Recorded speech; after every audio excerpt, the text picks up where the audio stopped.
Hello everybody. I wanted to talk a little bit about relationships. And I know, in the spiritual movement, it's very much romantic, the idea of a twin flame and soulmate and all that. And it's absolutely beautiful, and those are incredible things to experience. But I think one mustn't forget that you don't need it.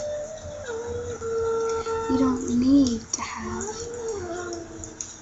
that twin flame in order to complete you. For me, I've learned that the whole purpose is just to remember that you are fully whole on your own as you are. And when you have fully realized that the infinite, perpetual self that you are can't fade based on what someone says or what someone does, or if someone loves you or if someone doesn't love you. Your infinite self, the I Am, is the present observer of all those things that are happening. And it sees you in your tiny physical aspect, getting hurt, or, feeling rejected or whatnot.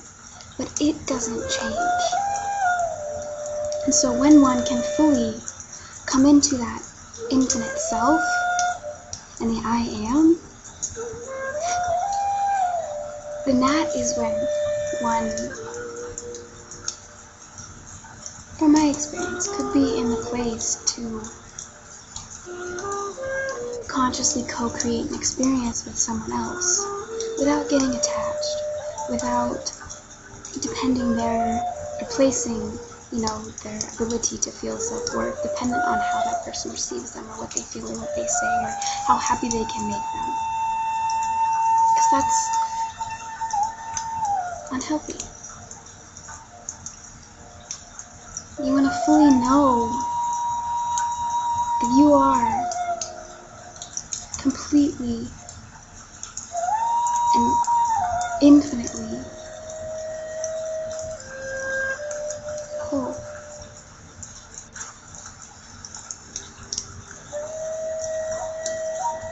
And to the point where you're so okay in the knowing that you can never be more or less than who you are, whether you have a person with you or not. When you're in that place, then it's more likely that a being could come into your experience that, can not tamper with your, the word like satsang or your inner flow.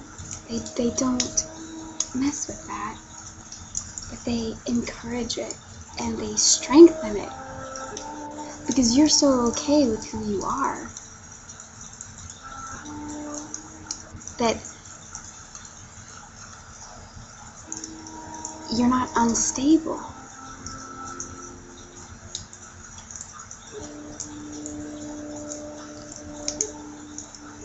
And when two beings come together who are fully stable, not just in an emotional, mental sense, but just stable in the sense of, I know I am an infinite, divine creator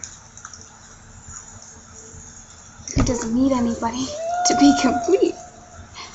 And you both have that awareness, and then essentially you're just two conscious beings creating together in this fun, exciting, playful game, and that's truly magical.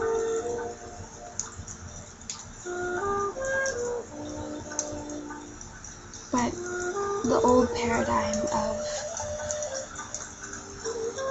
going into a relationship with self-doubt or criticism, it just is not going to work anymore, because people are really amping up their natural, intuitive, and psychic abilities, whether they're aware of it or not.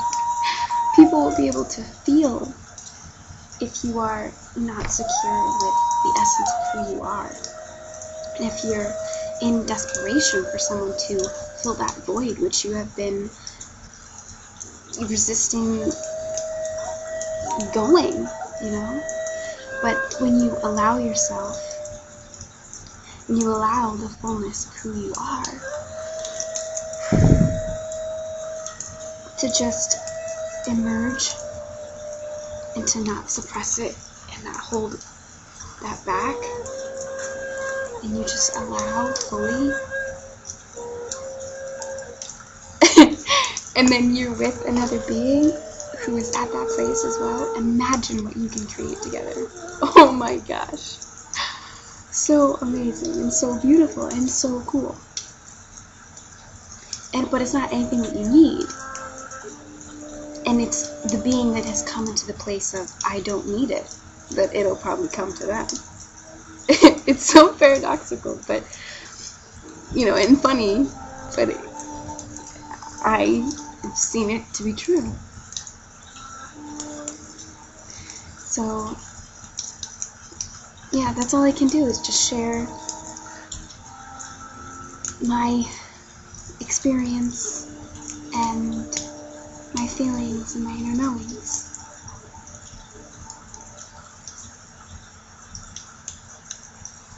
And since we're all interconnected, this is most likely an inner knowing that you have as well, since you're tuning to this video. So essentially it's just reminding you that which you already know, and reminding you of the awakened, illuminated being that you are. You know, you don't have to find who you are. You don't have to find enlightenment. You just have to allow the fullness of who you are to be. Because it already is. And you're either turning your back to it, or you're embracing it with an open heart.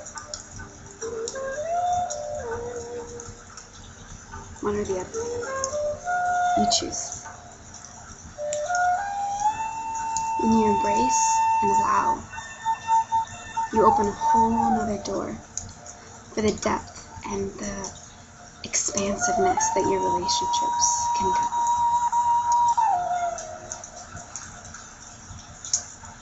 Okay. I send you tons of love, and I hope you have a magical day. Namaste.